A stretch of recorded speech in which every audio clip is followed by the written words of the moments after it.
प्यारे बच्चों, सुप्रभातम। आज हम निबंध लेखन पर थोड़ा चर्चा करेंगे कि निबंध किस तरह लिखा जाता है और निबंध में जो हमारे बिंदु होते हैं उस पर हम किस तरह से अपनी रणनीति आगे बढ़ाते हैं। देखिए, आप कक्षा 9 के विद्यार्थी हैं और इससे पहले जो आपने निबंध लिखे हैं कक्षा 6, 7, 8 में, वो धार्मिक त्योहारों पर आधारित, जैसे कि धार्मिक त्योहार कौन कौन से हुए हमारे, होली पर आधारित हो, दीपावली पर आधारित हो, रक्षाबंधन पर आधारित हो, इन पर आपने निबंध लिखे हैं। राष्ट्रीय त्योहारों पर, राष्ट्रीय पर्वों पर आधारित जो आपने निबंध लिखे हैं, जैसे कि स्वतंत्रता दिवस लिखा है, गणतंत्र दिवस लिखा है और गांधी जयंती पर निबंध लिखे हैं, इन पर आपने निबंध लिखे हैं। ठीक है, तो आपने वहाँ जो निबंध लिखे थे उन निबंधों पर आपने देखा कि निबंध जो है आपने पैराग्राफ यानी गद्य पे एक निबंध शुरू किया और अंत में उसको खत्म कर दिया। ठीक है, वो 1 पेज का हो, 1.5 पेज का हो, 2 पेज का हो, आपने इस तरह से निबंध लिखना शुरू किया।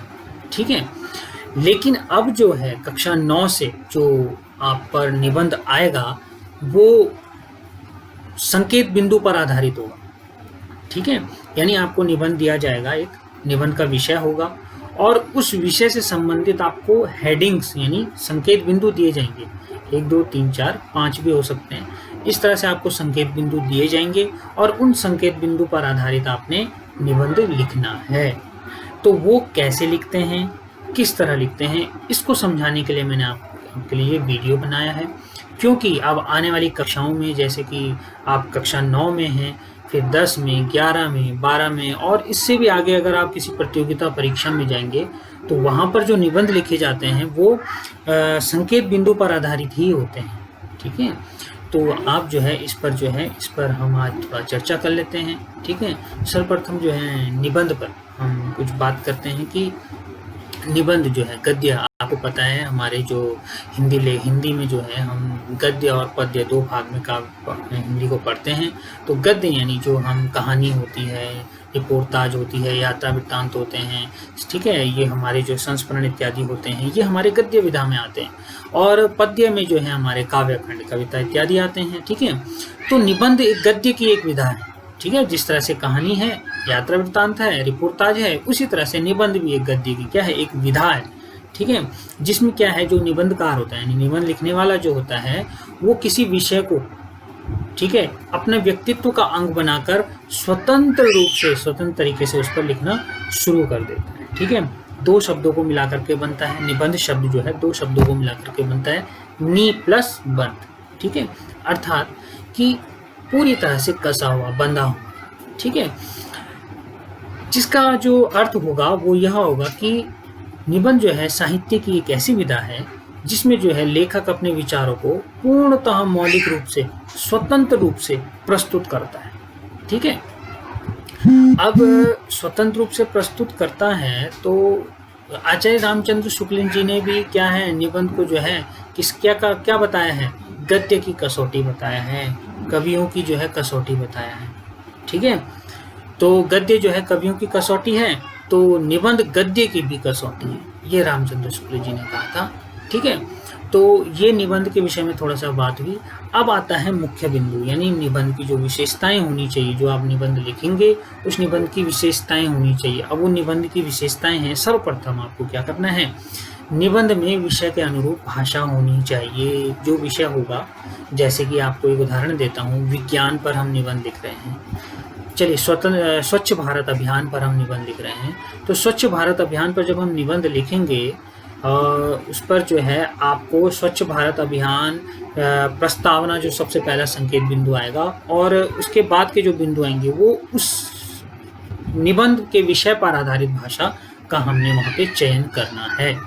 ठीक है, दूसरे नंबर पर जो आता है कि वर्तनी यानी शुद्धता, यानी मात्राएं, गलतियां नहीं करनी है। ठीक है, विराम चिन्हों का सही से ध्यान रखना है कि विराम चिन्हों का कहाँ पर, किस विराम चिन्ह का प्रयोग होगा, पद लोप कहाँ पर होगा, पूर्ण विराम, प्रश्नवाचक चिन्ह, अल्प विराम, अर्ध विराम, जोड़, कोष्टक हो या फिर निर्देशक चिन्ह हो, इन विराम चिन्हों का कहाँ पर किस तरह से प्रयोग होगा, ये इस चीज़ का ध्यान रखना है। ठीक है। तीसरा बिंदु है कि निबंध में वर्णित विचार एक दूसरे से संबद्ध होने चाहिए। ठीक है, एक दूसरे से संबंध होनी चाहिए, यानी कि प्रस्तावना अगर जो आपने लिखा उसके बाद जो आपका होगा, जैसे मान लीजिए हम स्वच्छ भारत अभियान पर अब बात कर रहे हैं, तो स्वच्छ भारत अभियान यानी प्रस्तावना जब हम लिखेंगे, प्रस्तावना के बाद आ जाएगा एक हेडिंग आएगा स्वच्छ भारत अभियान, दूसरी हेडिंग। ठीक है, तो अभियान की शुरुआत इस तरह से, यानी आप स्वच्छ भारत अभियान के बारे में लिखेंगे, फिर अभियान की शुरुआत कब हुई उसके बारे में लिखेंगे। अर्थात बोलने का मतलब है कि हमें जो है जो संकेत बिंदु पर यानी तारतम्यता बिठाते भी चलते रहना है। ठीक है, सभी बिंदुओं पर चर्चा होनी जरूरी है। ठीक है, जो बिंदु होंगे उन पर सब में हमें कुछ ना कुछ लिखना है।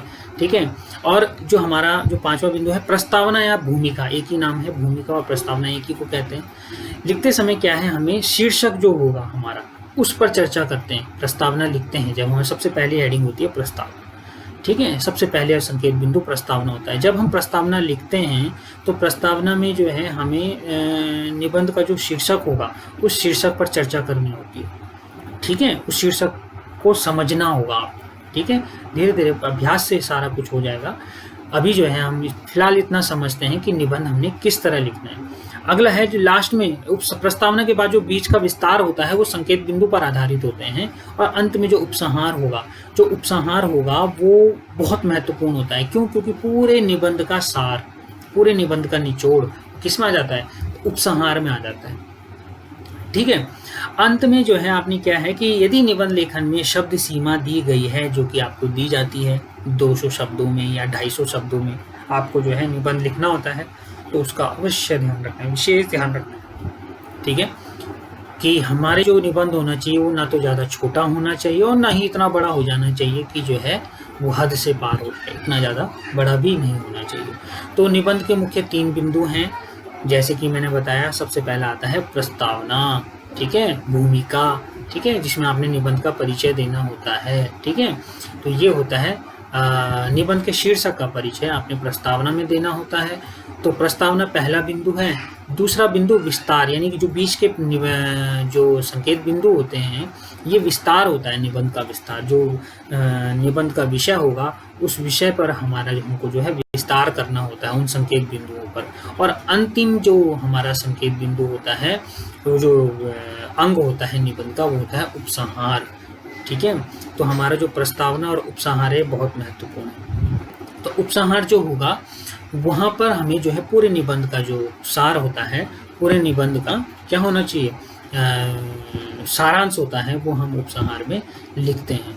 तो प्रस्तावना में क्या ध्यान रखना है कि यह जो है आकर्षक होना चाहिए, इतना आकर्षक होना चाहिए कि जो पाठक होगा यानी निबंध को पढ़ने वाला होगा वो उसके अन्य बिंदुओं को पढ़ता चला जाए, वो उसको व्याकुल हो कि इसने इतना प्रस्तावना इतना सुंदर लिखा है, तो आगे उसने बहुत ही सुंदर लिखा होगा। तो प्रस्तावना बहुत महत्वपूर्ण है।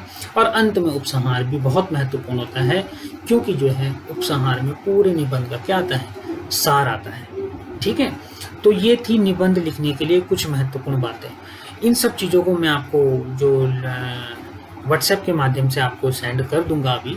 और इसमें जो है आपको जो कुछ निबंध, 1-2 निबंध जो है मैं आपको पूरे लिख करके दूंगा कि निबंध किस तरह लिखेंगे, किस तरह लिखे जाते हैं। इन निबंधों को मैं लिख करके दूंगा और उसके बाद मैं आपको कुछ विषय दूंगा और संकेत बिंदु प्रदान करूंगा, साथ में स्लोगन प्रदान करूंगा, और उन स्लोगन के माध्यम से आपको जो है निबंध लिखना है। तो आज के लिए इतना ही, धन्यवाद।